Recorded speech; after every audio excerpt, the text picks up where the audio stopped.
যাচ্ছে, ওদেরকে বলছি তোর ওইদিকে ঘুরে দাঁড়া, তাকে তাকে দেখতেছে যে আমি কিভাবে বলি।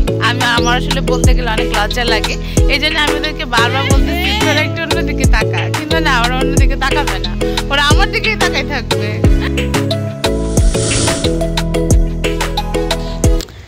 আসসালামু আলাইকুম, কেমন আছেন সবাই? সবাইকে নতুন একটা ভ্লগে ওয়েলকাম করছি। বরাবরের মতো এবারও আমি আমার বাচ্চাদের পরীক্ষা শেষ করে ডিসেম্বরের এই শীতে বেড়াতে নিয়ে আসছি। আর সবসময় শীতের সকাল আমার কাছে খুবই পছন্দের, খুবই প্রিয়।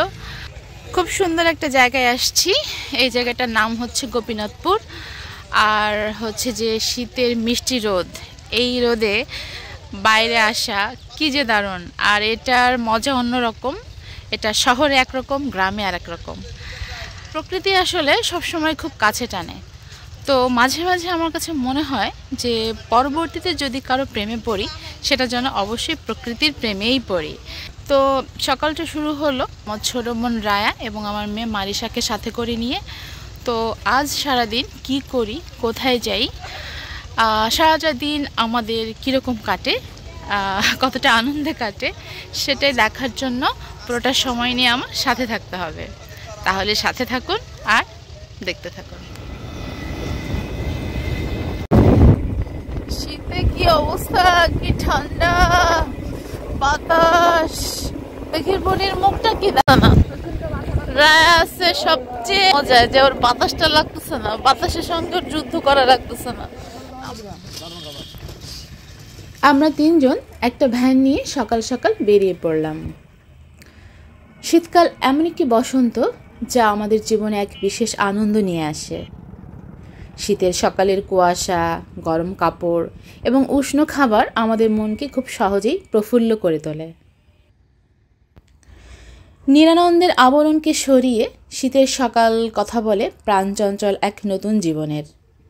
শীতকাল হলো প্রকৃতির শুদ্ধতম সৌন্দর্যের এক মনোমুগ্ধকর উপস্থাপনা, যেখানে কুয়াশায় ঢেকে থাকে জমিন আর হিমেল বাতাসে ভেসে আসে প্রকৃতির নিবিড় প্রশান্তি।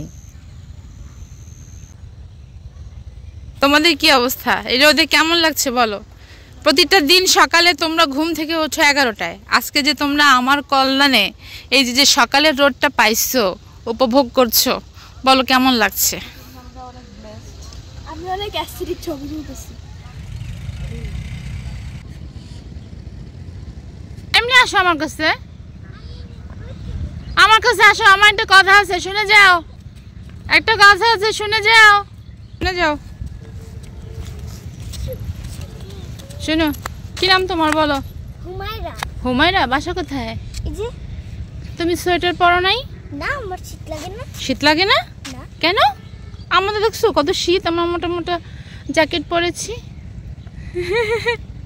আমারটা মোটাই জায়গা। কই মোটা? হুমায়রা কই তুমি? এটা ও কি কিউট, কি সুন্দর, কি সুন্দর। কোলে নেওয়ার জন্য চলে এসছে, কি দারুণ না? মাশাআল্লাহ। তুদু ছোট বোন তোমার মতন সুন্দর। হুমায়রা, আমরা চলে যাচ্ছি, থাকো তুমি, ঠিক আছে? টাটা, তুমি থাকো। আরে বোনকে নিয়ে চলে যাচ্ছি। না, বোনকে নিয়ে যাবো। হ্যাঁ চলো যাই, চলো। ভ্যানের উপরে যে তুই ঠ্যাং উঠে বসছিস, এইভাবে কি একটা ছবি তুলতে যাচ্ছিস? ঠিক আছে, ছবি হোক বা না হোক, অন্য অনেক কিছুই আরো হয়ে যাচ্ছে।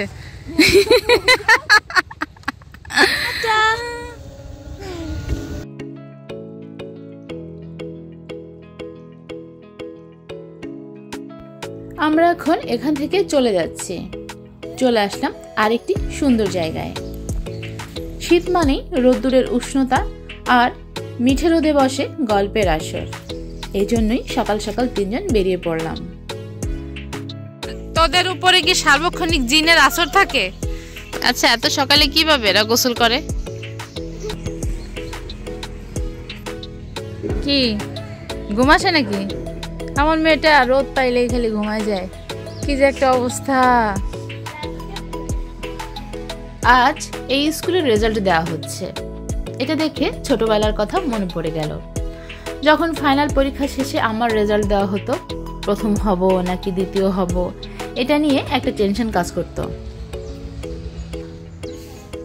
অনেক ঘোরাঘুরি শেষে আমাদের খিদে পেয়ে গেছে। এখন আমরা একটা নাস্তার দোকানে ঢুকে যাব। কি ডালটা কেমন খেতে? ভালো লাগছে? প্রথমে তো খাচ্ছিলা। আর হচ্ছে সবজি কিরকম একবার একটু নিয়ে দেখো। চা আছে আপনাদের দোকানে? ও আচ্ছা, রায়া শুরু কর। নাস্তা শেষ করে আমরা এখন চা খাবো, তাই চায়ের দোকান খুঁজছি।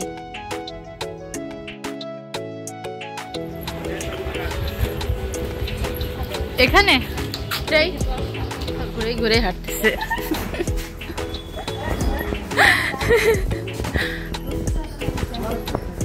দুধ চা নাই এখানে? আর কোন দোকানে দুধ চা আছে? যাই হোক, কোনো দোকানে চা না পেয়ে বলতে গেলে রং চাটা ছিল, কিন্তু দুধ চাটা ছিল না। তো শেষ পর্যন্ত বাসায় এসেই চা বানিয়ে খেলাম। এরপর দুপুরে রান্নাটা শুরু করলাম। তো আমি এখানে বলতে আমি ঘরে ডিম আর হচ্ছে মাংসটা রান্না করছিলাম। ডিমটা আমি একটু মিষ্টি মিষ্টি করে রান্না করেছি, আর মাংসটা ছিল ঝাল ঝাল করে রান্না। আর ভাবি হচ্ছে বাইরের চুলায়, মানে মাটির চুলায় অন্যান্য রান্না করছিল। তো আমার রান্না আসলে শেষ।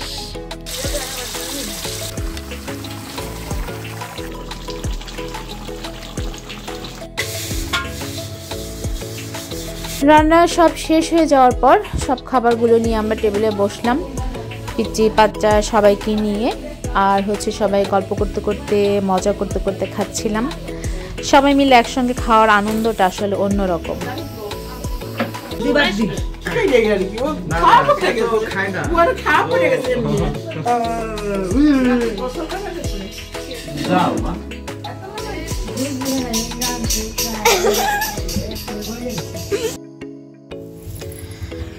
আমরা বিকেলে বের হলাম। দিনটা আজকে আসলে অনেক সুন্দর ছিল। রৌদ্রোজ্জ্বল শীতের বিকেলে ঘুরতে সেই ভালো লাগে। তো আমরা যাচ্ছি মহারাজপুর জমিদার বাড়ি।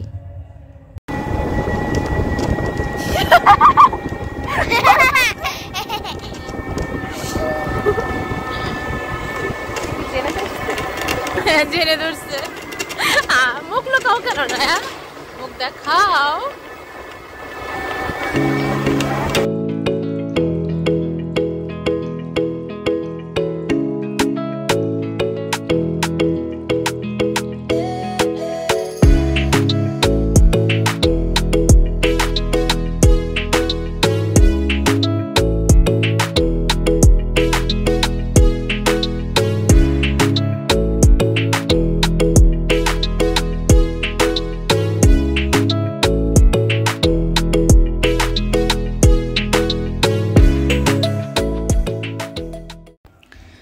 বাড়িটার কাছে আসতেই কেমন একটা গা ছমছমে ভাব শুরু হলো।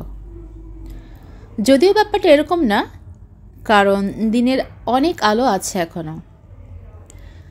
যদি আমি এখানে সন্ধ্যা বা রাতে আসি তাহলে মনে হয় ভয়েই মরে যাব। যাই হোক, আমরা ঘুরে ঘুরে দেখা শুরু করলাম।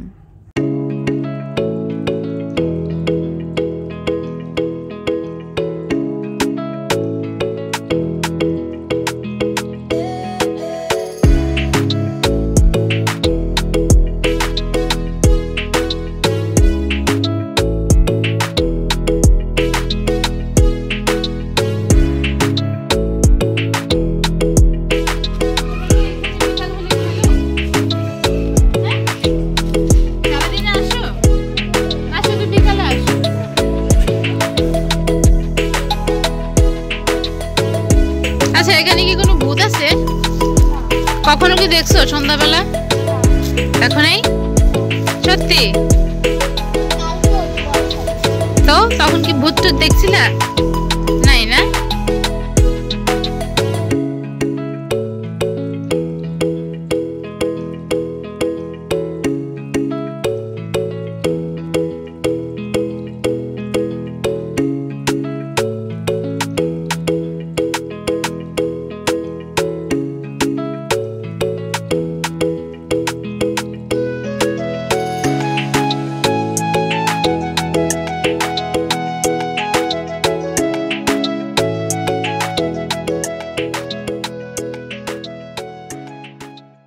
এই বাড়ি সম্পর্কে আমি আসলে তেমন কিছুই জানি না, লোক মুখে যা শুনেছি আর কি। কি জানেন আপনি একটু বলেন তো? বললাম তো এই বাড়ি বড় লোক বাড়ি রাজাকার মুসলমানকে আগে অত্যাচার করছে, তারপর মুসলমানকে মারছে ধরছে যা খুশি তাই করছে, তারপর পরে মুসলমানেও পিটাইছে। আপনার বাড়ি কোথায় এখানে? আমার বাড়ি এই মহারাজপুর। মহারাজপুর? এই তো এই আচ্ছা আচ্ছা। ও আসে তারা ভয়তে বিদায়। ও আচ্ছা। এই ধুয়ে টুয়ে বিদায় তাও। ও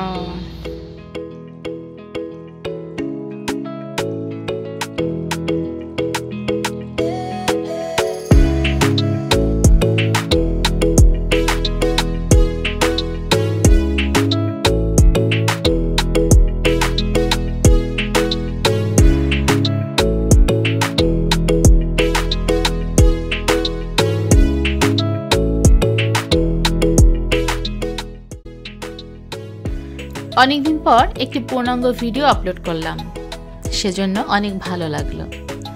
সবাই ভালো থাকবেন, আর ধৈর্য নিয়ে এতক্ষণ ধরে দেখার জন্য সবাইকে অসংখ্য ধন্যবাদ। আল্লাহ হাফেজ।